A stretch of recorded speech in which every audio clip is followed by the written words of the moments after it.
Hello student, સ્વાધ્યાય 2.2 question number 14 sine π/3 minus sine inverse -1/2 equal to blank. ખાલી જગ્યા આપેલા વિકલ્પ આપેલા છે.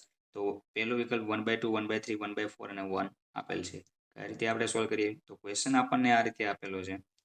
Sine π/3 minus sine inverse -1/2 equal to એમ સાઇન π/3. હવે જો અહીંયા આપણી પાસે ઇનવર્સ માટેનું સૂત્ર છે. કઈ રીતે?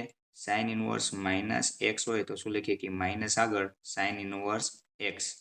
તો આ માઇનસ આગળ આવે એટલે પ્લસ થઈ જાય સાઇન ઇનવર્સ અને x એમનો 1/2.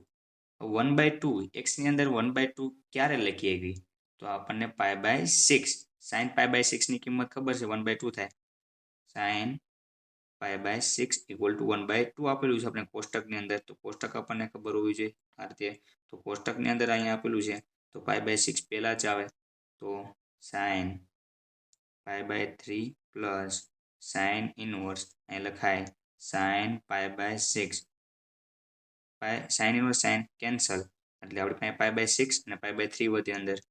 તો સાઇન π/3 પ્લસ π/6. હવે બંનેના એલસીએમ સેમ હોય, લસા સેમ હોય, સરખા હોય તો આપણે છેદ સરખા લખાવીએ કે તો સાઇન. તો અહીંયા 3 અહીંયા 6 છે એટલે એલસીએમ આપણે લસા 3 6 હોવા જોઈએ બંનેને. અહીંયા 6 થવા માટે કેટલા વડે ગુણો? 2 વડે. ઉપર નીચે 2 વડે ગુણીએ તો 2π/6 પ્લસ π/6. ત્યારબાદ સાઇન એમનો 2π પ્લસ π એટલે 3π. એલસીએમ બંનેના છેદ સરખા એટલે 1 વખત 6.